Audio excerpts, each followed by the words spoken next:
कहीं दूर सरसब्ज पहाड़ों के उस पार एक घना जंगल था। उस जंगल के बीच एक जादुई गांव था जिसका नाम था नूरगल। यहाँ रंग बिरंगी परियां रहती थीं। हर परी के पास एक खास ताकत होती थी।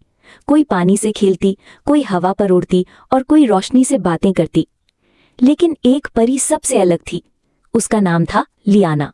लियाना एक परफ्यूम क्राफ्टर थी, मगर वो आम खुशबू नहीं बनाती थी। वो शबनम, चांदनी और नायाब फूलों से ऐसी खुशबू तैयार करती जो सिर्फ खुशबू न होती बल्कि एक कहानी, राज और सच बन जाती। कहा जाता था कि लियाना की बनाई खुशबू ख्वाबों को सच कर सकती है, दिलों के राज सुन सकती है और झूठ को बेनकाब कर सकती है। एक रात लियाना ने एक अजीब ख्वाब देखा। एक पुराना बंद किला, उसके इर्द गिर्द काली धुंध थी। किले के अंदर परियां कैद थीं और मदद के लिए पुकार रही थीं। अगली सुबह जब लियाना अपने फूलों के बाग में गई तो हैरान रह गई। तमाम फूल मुरझा चुके थे। फिजा में खुशबू की जगह एक खौफनाक खामोशी थी। तभी एक छोटी परी मीरा रोती हुई आई। लियाना, कई परियां गायब हो रही हैं, कोई नहीं जानता क्यों। लियाना को फौरन एहसास हुआ नूरगल खतरे में है। वो सीधी रानी नूरिया के महल के लिए रवाना हो गई। जब लियाना रानी नूरिया से मिलने महल पहुंची तो उसने रानी के करीब रखा एक चमकता हुआ आईना देखा।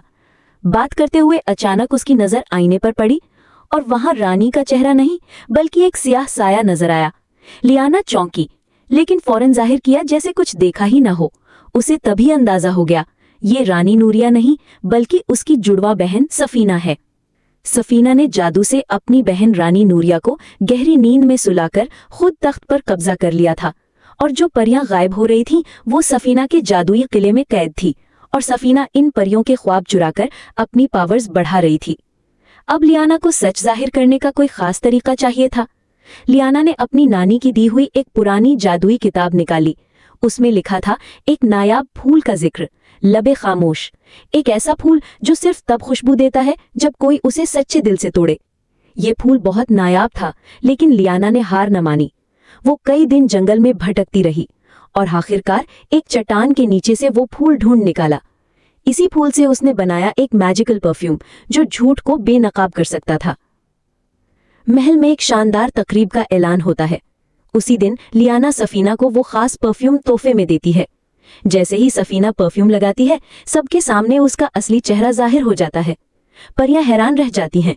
इससे पहले कि सफीना जादू कर सके शाही मुहाफिज उसे कैद कर लेते हैं। सफीना के कैद होते ही उसका जादू टूट जाता है।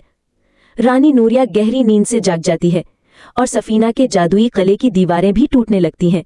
काली धुंध बिखरने लगती है और कैद परियां आजाद हो जाती हैं। रानी नूरिया और बाकी परियां लियाना का शुक्रिया अदा करती हैं। नूरगल में दोबारा खुशबू बिखर जाती है, फूल खिल उठते हैं और फिजा में मौसीकी गूंजने लगती है। परियां फिर से हंसती, नाचती और फिजा में उड़ने लगती हैं।